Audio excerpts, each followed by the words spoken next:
Hello student, कैसे हैं आप। नेक्सस एजुकेशन पॉइंट में आपका स्वागत है। हम हाजिर एक नई वीडियो के साथ। आज हम बात करेंगे MPSC 003 पश्चिमी राजनीतिक चिंतन इग्नू यूनिवर्सिटी। टॉपिक है जैसमिल के प्रतिनिधि शासन संबंधी विचार। तो इससे पहले हमने स्वतंत्रता संबंधी विचार पढ़े।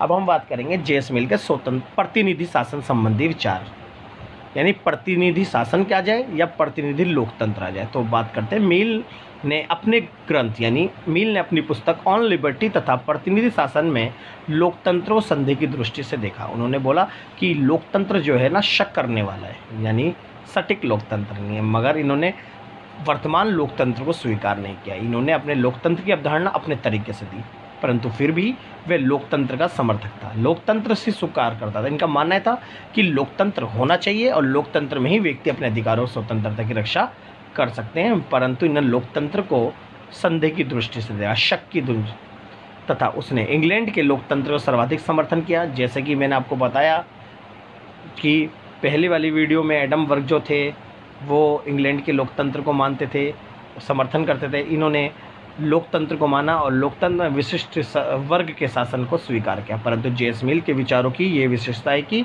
किसी अन्य विचारक ने मिल की तरह इस बात पर बल नहीं दिया कि लोकतंत्र सभी देशों के लिए उपयोगी नहीं हो सकता। परंतु फिर भी मिल का ये मानना था कि लोकतंत्र सर्वोत्तम शासन प्रणाली है। जी, जेम्स मिल एकमात्र ऐसे व्यक्ति थे जिन्होंने इस बात पर गौर किया कि लोकतंत्र तो जरूरी है, लेकिन हर देशों के लिए लोकतंत्र सर्वोत्तम शासन प्रणाली नहीं है, क्योंकि हर देश में हम लोकतंत्र स्थापित नहीं कर सकते। किसी में लोकतंत्र कामयाब होगा और किसी में लोकतंत्र नहीं कामयाब होगा। अगर लोकतंत्र सभी देशों में अगर कामयाब होता तो आज वर्तमान राजनीति में सभी देशों में लोकतंत्र होता।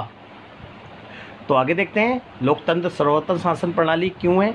कि जेम्स मिल का मानना यह था कि लोकतंत्र शासन प्रणाली एक अच्छी शासन प्रणाली है। तो जेम्स मिल एक उपयोगितावादी विचारक था, इसलिए उसका मानना था कि मनुष्य के अधिकार और हित तभी संभव हो सकते हैं जब व्यक्ति स्वयं इसकी सुरक्षा के लिए जागरूक हो। जब मनुष्य जागरूक होगा तो अपनी एक सरकार का भी निर्माण करेगा, और जागरूक होगा तो लोकतंत्र स्थापित होगा। और किसी भी व्यक्ति को ये शुभ अवसर केवल लोकतंत्र में ही प्राप्त हो सकता है। अगर व्यक्ति को अपने अधिकारों की रक्षा करनी है और अपने अधिकारों के प्रति सुरक्षा करनी है, जागरूक होगा, वो केवल ऐसी शासन प्रणाली यानी लोकतांत्रिक शासन प्रणाली ही है जिसके अंदर मनुष्य अपने अधिकार स्वतंत्रता की रक्षा कर सकेगा।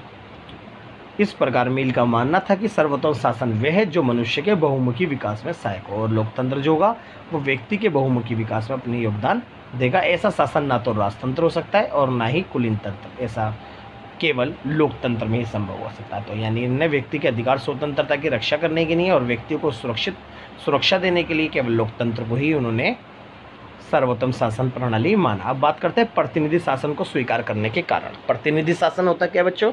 प्रतिनिधि शासन का मतलब होता है जब जनता अपने प्रतिनिधियों का चुनाव करके शासन की समस्त गतिविधियां करती हैं, उसे प्रतिनिधि शासन करती है। यानी जनता जो है चुनाव के माध्यम से अपने प्रतिनिधियों को चुनकर सरकार में भेजती है, उसे कहते हैं प्रतिनिधि शासन। और प्रतिनिधि शासन जो होता है वो वर्तमान आधुनिक लोकतंत्र होता है। लोकतंत्र एक सर्वोत्तम शासन प्रणाली होने के बावजूद भी कुछ मानवीय बुराइयों के कारण भी कमज़ोर हो सकता है। तो इन्होंने बोला लोकतंत्र अच्छा है, लेकिन लोकतंत्र भी कमज़ोर हो सकता है। लोकतंत्र कमज़ोर कैसे होगा? अब वो इस बात को क्या कहता है देखें, जिससे लोकतंत्र में कई बुराइयां उभरने लगती है, जिसे दूर करना आवश्यक होता है। और लोकतंत्र को अच्छा भी बनाया जा सकता है और बुरा भी। क्यों ना लोकतंत्र को अच्छा बनाया जाए? तो इन्होंने बोला कि लोकतंत्र जो होता है उसके दो पक्ष होते हैं, अच्छे और बुरे, और लोकतंत्र को अच्छा और बुरा बनाना हमारे हाथ में। और ये कहता है कि जब अच्छा बुरा हम लोकतंत्र को बना सकते हैं, क्यों ना हम लोकतंत्र को अच्छा बनाते हैं, क्योंकि लोकतंत्र अच्छा होगा तो हमारे लोगों के हितों की रक्षा भी होगी। मिल के अनुसार आधुनिक युग में राज्यों का आकार और जनसंख्या बढ़ रही है। यह बात फैक्ट है कि वर्तमान राजनीति में जनसंख्या इतनी बढ़ रही है कि भूभाग कम होते जा रहे हैं, यानी जनसंख्या वृद्धि हुई। इसलिए प्रत्येक लोकतंत्र सही नहीं है, यानी हर जगह लोकतंत्र नहीं स्थापित कर सकते। और लोकतंत्र अगर जनसंख्या बढ़ रही है, इसलिए हमें उस देश में प्रतिनिधि शासन को स्वीकार करना होगा, क्योंकि जनसंख्या बढ़ने के अगर जनसंख्या बढ़ती है तो हम सभी जनसंख्या को एक स्थान पर एकत्रित करके प्रत्यक्ष शासन नहीं कर सकते, प्रत्यक्ष लोकतंत्र नहीं स्थापित कर सकते। इसलिए वर्तमान में जनसंख्या की वृद्धि होने पर और भूभाग कम होने की वजह से हम प्रतिनिधि शासन को स्वीकार कर सकते हैं, जिसमें जनता अपने प्रतिनिधियों के माध्यम से शासन की गतिविधियां कर सकती है। अब बात करते हैं निर्वाचन संबंधी विचार। तो जेस मिल ने प्रतिनिधि शासन के निर्वाचन संबंधी विचार कैसे दिए। इन्होंने क्या, निर्वाचन मतलब चुनाव कैसे होना चाहिए। पहला है प्रतिनिधियों की स्थिति। इन्होंने बोला कि लोकतंत्र में जो प्रतिनिधि शासन होगा उन प्रतिनिधियों को, कौन से प्रतिनिधियों को चुना जाएगा, कैसे प्रतिनिधि होने चाहिए, तो उनकी स्थिति भी बताइए। जेस मिल के अनुसार जनता के प्रतिनिधि केवल जनता के एजेंट ही नहीं होते बल्कि जनता के मार्गदर्शक होते हैं, क्योंकि भाई पूरे देश को चलाने वाले मार्गदर्शक है, एजेंट नहीं है। तो हमारे को अच्छा क्या है बुरा क्या है सब हमारे नेता लोग देखते हैं। और शिक्षा देने वाले होते हैं। प्रतिनिधि शासन दल राजनीति से बंधे नहीं होते, यानी दल राजनीति से बंधे नहीं होते। और प्रतिनिधियों को वेतन भी नहीं मिलना चाहिए। यहाँ पर बोला प्रतिनिधि जो होने चाहिए पढ़े लिखे होने चाहिए, दल राजनीति से दूर होने चाहिए। और प्रतिनिधियों को यहाँ पर इन्होंने वेतन देने की बात नहीं की। इन्होंने बोला कि प्रतिनिधियों जो वेतन मिलता है वो नहीं मिलना चाहिए। क्यों? क्योंकि प्रतिनिधि जो है वो जनता के सामाजिक यानी उनके मार्गदर्शक है। नेक्स्ट है मतदान के लिए शिक्षा संबंधी योग्यता। इन्होंने बोला प्रतिनिधि की स्थिति के बाद इन्होंने बोला मतदान के लिए शिक्षा संबंधी योग्यता यानी शिक्षित व्यक्तियों को वोट देने का अधिकार मिलना चाहिए। जेस मिल का मानना था कि लोकतंत्र में निर्वाचित अधिकतर सदस्य अशिक्षित होते हैं। तो बात फैक्ट है कि जितने भी नेताओं को हम चुनते हैं अशिक्षित चुनते हैं, और अशिक्षित जो अनपढ़ लोग हैं, अनपढ़ प्रतिनिधियों को केवल अनपढ़ ही जनता चुन सकती है और राष्ट्रीय समस्याओं से अनजान होते हैं। जब ये अशिक्षित होंगे तो पूरे देश का विकास कैसे कर पाएंगे, नहीं कर पाएंगे। अतः लोकतंत्र के लिए ये आवश्यक है कि योग्य प्रतिनिधियों के चुनाव के लिए जनता शिक्षित और बुद्धिमान होनी चाहिए। यहाँ पर बोला कि जो व्यक्ति शिक्षित हैं उन्हीं को वोट देने का अधिकार मिलना चाहिए, अशिक्षित व्यक्तियों को नहीं। इसलिए वह अशिक्षित प्रतिनिधियों का चुनाव नहीं करना चाहता, क्योंकि वो कहता है कि अगर एजुकेटेड व्यक्ति होगा तो एजुकेटेड व्यक्ति इलेक्शन में भी खड़ा होगा, शिक्षित व्यक्ति को पढ़े चुनेगा और शिक्षित व्यक्ति देश का विकास करेगा और वो देश की समस्याओं को आसानी से समझ पाएगा। इसलिए वो मतदान के लिए शिक्षित संबंधी योग्यता को स्वीकार करता है। फिर बहुल मतदान। जेस मिल का मानना ये था कि मतदान जो होना चाहिए वो बहुल मतदान होना चाहिए। जेस मिल के अनुसार प्राचीन लोकतंत्र में शिक्षित, अशिक्षित, निर्धन, धनी, सामान्य और विशिष्ट सभी लोगों को एक समान माना जाता है, जिससे झूठा लोकतंत्र होता है। यानी इसने बोला कि समाज में शिक्षित और अशिक्षित व्यक्ति को अगर हम मतदान देने के चाहेंगे तो ये झूठा लोकतंत्र है।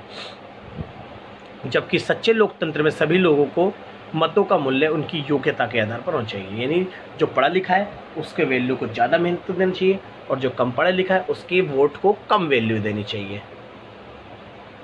इसलिए जेस मिल में बहुल मतदान की अवधारणा प्रस्तुत की। इसके अंतर्गत योग्य लोग संख्या में कम होते हैं, अतः इन्हें योग्य लोगों के बराबर मत देने का अधिकार देना चाहिए।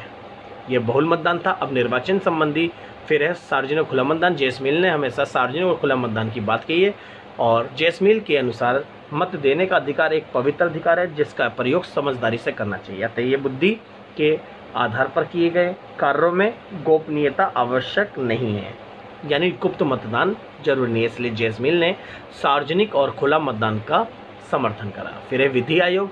जेस मिल का मानना ये था कि जो हमारे प्रतिनिधि होते हैं वो कानून बनाने में अनजान होते हैं, इसलिए इन्होंने बोला कि जो प्रतिनिधि होते हैं वो कानून एक्सपर्ट नहीं होते। इसलिए इन्होंने देश के लिए कानूनों के निर्माण के लिए उन्होंने एक विधि आयोग का समर्थन करा। उन्होंने बोला कि देश के कानून बनाने के लिए अलग से एक विधि आयोग होना चाहिए और इस विधि आयोग में कानूनदाताओं को, जैसे एक न्यायपालिका में जैसे कानूनदाताओं को रखा जाता है, ऐसे कानून बनाने के लिए बड़े बड़े योग्य और कानून के एक्सपर्ट लोगों को विधि आयोग में रखना चाहिए और विधि आयोग ही देश के लिए कानून बनाएगी और पास करेगी। तो जेस मिल के ये प्रतिनिधि शासन पर विचार थे, तो वो ऐसे लोकतंत्र को मानता था। अब इसकी आलोचना कुछ है, देखते हैं। संसद के सदस्यों को वेतन देना नहीं चाहता, ये गलत है। दूसरा है अनुपाती प्रतिनिधित्व प्रणाली के केवल शिक्षित जनसंख्या वाले राज्यों में लागू हो सकती है। संपत्ति के आधार पर मताधिकार उचित नहीं है, क्योंकि ये कहता है कि संपत्ति के आधार पर मताधिकार होना चाहिए, लेकिन यहाँ पर इसने स्वीकार नहीं करा आलोचकों का मानना है कि शिक्षितों को बहुल मतदान का अधिकार देता है जिससे समानता की स्थिति उत्पन्न होती है, मगर ये गलत है। व्यवस्थापिका के कार्य क्षेत्र को सीमित करता है, क्योंकि ये कार्यपालिका जो है उसका काम है कानून का निर्माण करके लागू करना, लेकिन ये कार्यपालिका को कानून बनाने का काम देता ही नहीं है। इसलिए वो बहुल एक विधि आयोग का निर्माण करता है, जो व्यवस्थापिका का काम सीधा वो विधि आयोग को देना चाहता है। तो ये सबसे बड़ी उनकी आलोचना है। तो जेस मिल जो थे उनके प्रतिनिधि और स्वतंत्रता संबंधी विचार ये थे। तो आप इस क्वेश्चन को बहुत अच्छे से कर लीजिए, मोस्ट वेरी इंपॉर्टेंट क्वेश्चन है। यानी जेस मिल के स्वतंत्रता और प्रतिनिधि लोकतंत्र में से एक टॉपिक आपके एग्ज़ाम में आने की पूरी 101% संभावना है। अगर आपको हमारी वीडियो अच्छी लगी हो तो हमारे चैनल को सब्सक्राइब करें, लाइक कमेंट शेयर करना ना भूलें।